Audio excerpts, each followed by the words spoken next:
is that as leaders, all hands are on deck. They don't care about our politics. They don't care about our political affiliations. They don't care if we are APC or PDP, North or South, Christian or Muslim.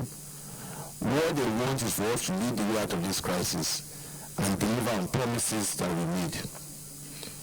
Distinguished colleagues, though the outlook is not cheer-inspiring, however, in the midst of this dire situation, I bring you good news, not fear. I bring a message of hope, not despair, because once again, Nigeria shall overcome. Let no one write us off. We have done it before, we will do it again. The world has come to know Nigeria as a people who have formed the habit of proving naysayers wrong and turning adversity into triumph. Many times, experts have quit Nigeria as finished, but we come back stronger. This occasion will not be any different, but it will not happen by a slogan. It will take positive leadership and unity. Never in our history has the need to show leadership and unity been more acute, more urgent than now. We cannot afford to play politics with our current situation. As a parliament, we are in this together with the executive and the judiciary and cannot afford to fail Nigerians. My expectation is by the time we are done with our debate, we should make key actionable recommendations to the executive on what this chamber sees as a way forward in the immediate, mid-term and long-term solutions to this economic situation. As representatives of our people, we must follow up through regular oversight and pressure on the executive to ensure that they deliver on our recommendations. And on our path, however, we are ready and should be ready to pass the legislative measures necessary that will facilitate our quick exit from the recession. We must work in concert, not at cross purposes. Our goal is clear: to work together with the executive to get our economy out of recession. We will prefer our solutions on policy issues and, where necessary, enact necessary legislation to ensure that investor confidence returns to the market. We have already made inroads in this regard with the passage of some key priority legislation necessary. Procurement Act Amendment Bill is one of them, the Electronic Transaction Bill, the Railway Bill, Bankruptcy and Insolvency Bill, and the Commercial Agricultural Credit Scheme Bill. Distinguished colleagues, let me state clearly that we shall not hide under the cloak of partisan solidarity to abdicate our constitutional responsibilities under the principles of checks and balances. We shall make critical interventions whenever they become necessary and undertake emergency action whenever they are required within the confines of the Constitution.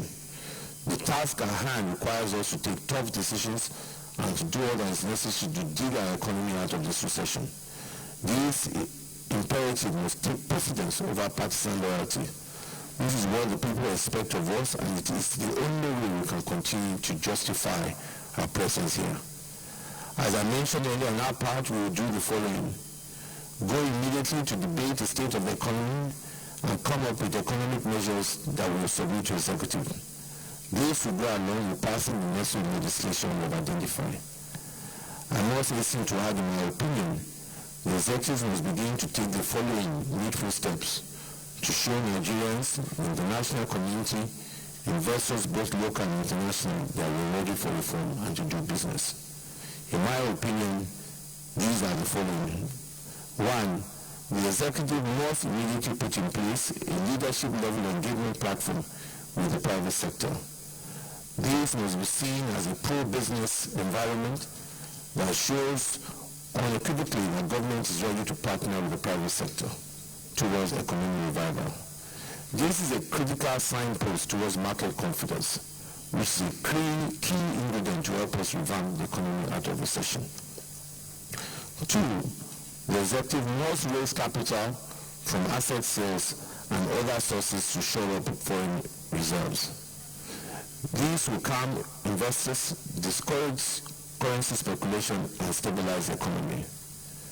The measure should include sales of holdings in liquid natural gas investment, reduction of government share in upstream oil venture operations, and sale of government stake in financial institutions, privatization and concession of airports.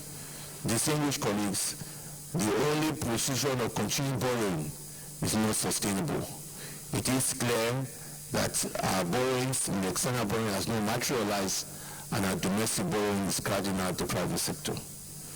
The executive must consider tweaking the pension funds policy within international best practices to accommodate for investment in infrastructure and mortgages.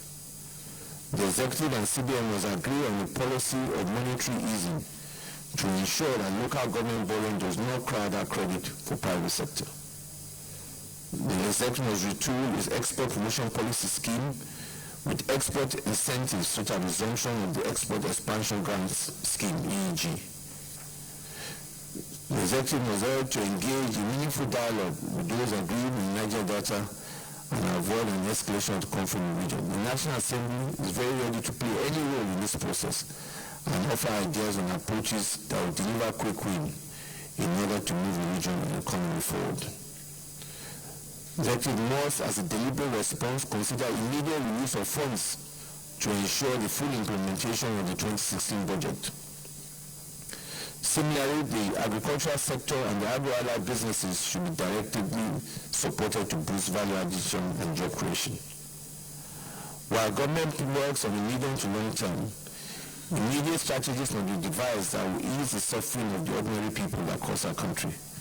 In this case, particular attention should be given to our citizens in the IDP camps. The image emerging from this zone of deprivation and hunger is no longer acceptable.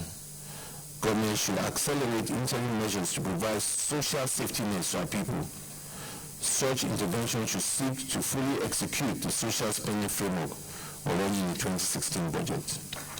Distinguished colleagues, on our own part, we must turn our attention to a number of legislative priorities, such as the Petroleum Industry Bill. We must ensure the passage of this bill as soon as possible to stimulate new investment and boost oil revenue. As we all know, this bill is long in waiting and is very crucial for vital investment in oil and gas. The impasse of not passing this bill is doing great harm to the industry and the Nigerian economy as a whole. Mortgages remain key for us in the National Assembly, and we will immediately begin the process of accelerating bills aimed at reforming the subsector for growth and accessibility in a manner that deepens our people's access to housing. These will create more jobs for our people. There is the National Development Bank of Nigeria Bill 2015. These will provide long-term, cheaper source of funds to the private sector.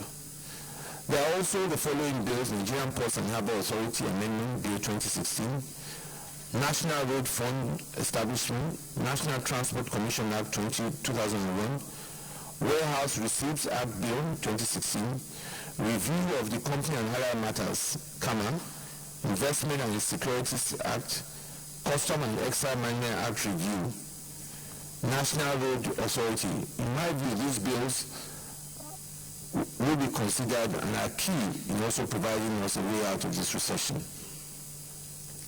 We must also explore the possibility of backing certain government policies with legislations that will have time limitations. This will help give confidence to investors who go into certain areas of the economy and invest without the fear that such policies will suffer reversals and their investment loss. This is especially important in boosting investment in agriculture and minerals. This chamber is ready to receive and consider expeditiously any additional proposal from the executive to create a new economy and get us out of this recession as quick as possible. Distinguished colleagues, I must at this point like to re-emphasize the fact that we need togetherness to tackle this problem. And it would be naive to consider the problem we face today as a problem of the administration alone, or that those who brought us to this situation should see us out. This will be doing a great disservice to our people who elected us to help them out when they are in need. This problem is a collective problem. As I said, it does not matter whether we're APC or PDP or whatever affiliation we may have politically or socially. As leaders, we must respond positively to the challenge and thinking out of the box. Hence, we cannot allow our personal interest or comfort to becloud our perception. I do not think anybody in this chamber has gone through any level of political persecution that might since inception of this government. But I'll be the last to fold my hands and say that this is a current economic problem, is not my problem. No, it is. Distinguished colleagues, this is all our problem. I remain humbled by your unflinching support and solidarity to my leadership. I today once more seek that support. If you believe in my leadership as already shown, this is the time to follow me through all for the sake of our beloved country, to do what is necessary to ease the pain of our people by working with the executive to get us out of this situation. Distinguished ladies and gentlemen, let me conclude this address by reaffirming my belief that while we face a grim present and uncertain future, we have within our country the capacity to make this shortest recession in history. I have no doubt that Nigeria shall rise again. I remember during my Salah interactive session, a young student said to me he had lost hope in the possibility of a promising future for the youth in Nigeria.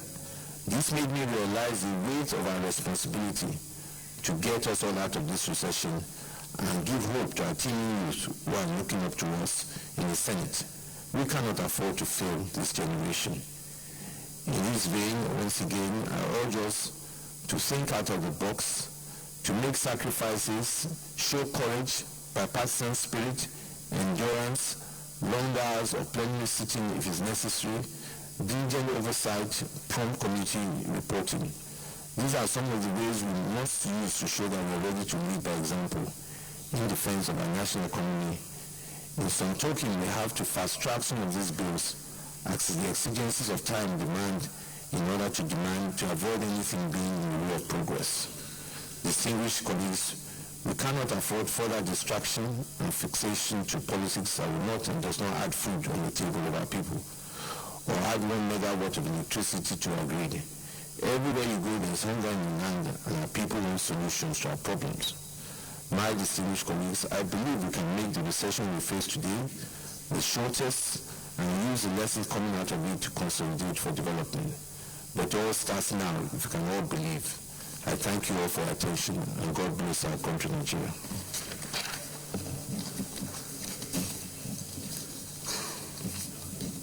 Member of the Senate.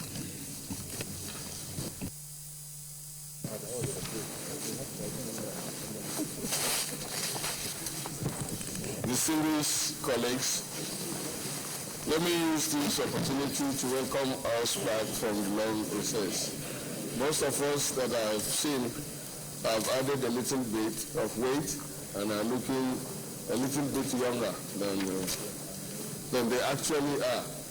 Having said that, it is with deep shock and regret that I announce to this Senate the news of the demise of our dear colleague in the House of Representatives, Honorable Adewale Elijah Oluwatayo, which occurred on Thursday, 21st of July, 2016. He was a member of the 8th House of Representatives representing Ifako, Ijayi, Federal Constituency of Lagos State. Funeral arrangement will be announced by the family. In line with our tradition, the tradition of the Senate, I move two measures. One is that we observe a minute silence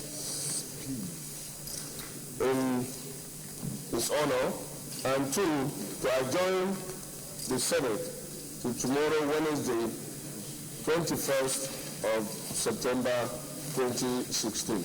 I so move.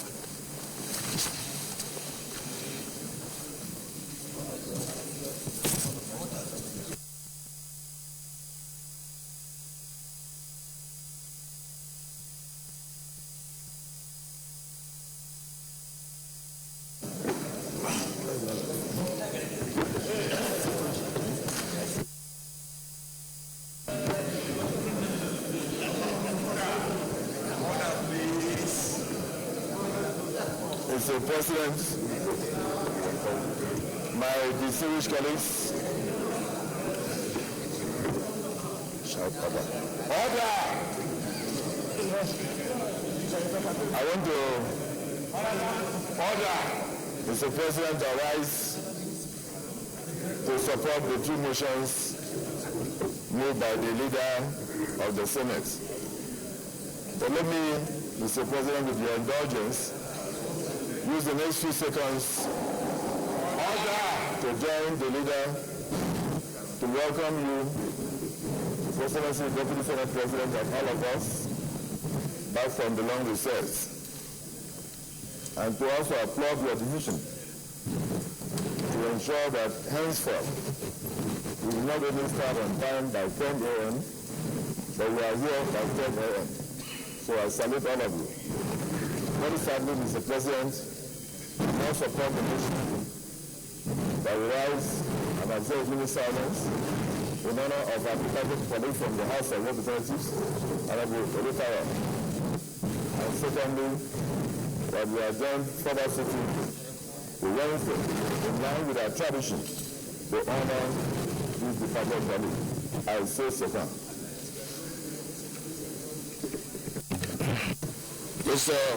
Mr. President, distinguished colleagues, before you put the question, I want to also inform or announce to our distinguished colleagues that as from tomorrow, we are going to start the debate on the current challenge that the country is facing as to the economic recession.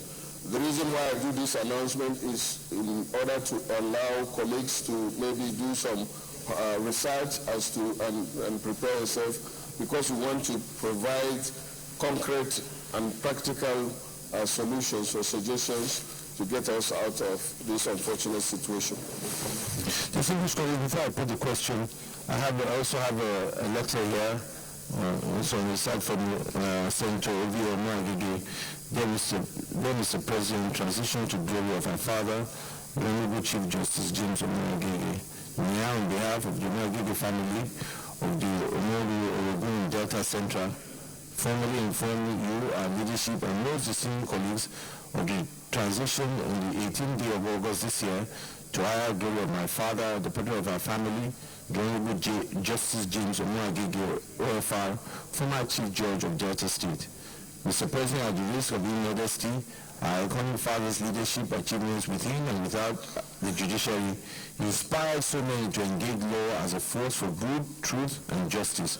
Whenever duty called on him, he fearlessly used the law to correct societal wrongs.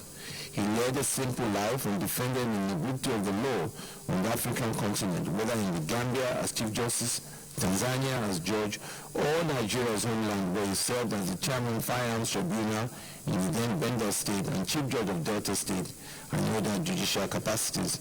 Mr. President, our family shall be committing a noble Jewish father to Mother Earth in the royal ceremonies that shall hold between the 9th and 10th December 2016.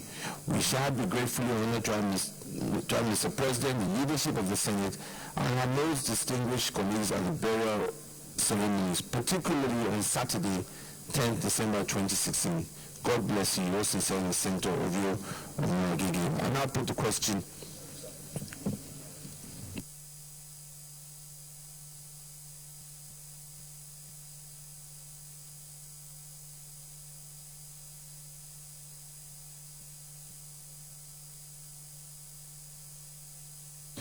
I now put the question. Those in favor of the motion as moved by the leader that one, we enjoy, in line with our tradition, we adjourn our sitting till Wednesday, 21st September 2016 to commence the debate on the economy, and also that we observe only silence for our colleague, the Honorable Member Adewale Oluwatayo, who start the event, of course, on Thursday, 21st July 2016. Those in favor of the two will say aye. Those against say nay. The ayes have it. Can we please stand and observe minute silence from Adewale Oluwatayo?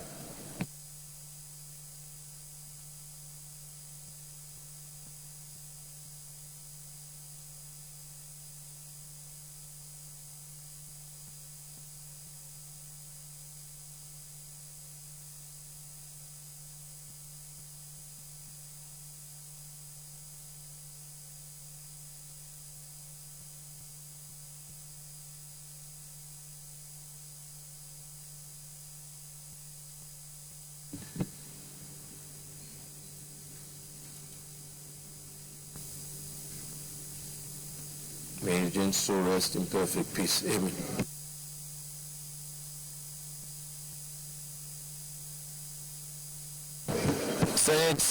Senate is hereby adjourned to Wednesday, 21st September 2016, 10 a.m. prompt.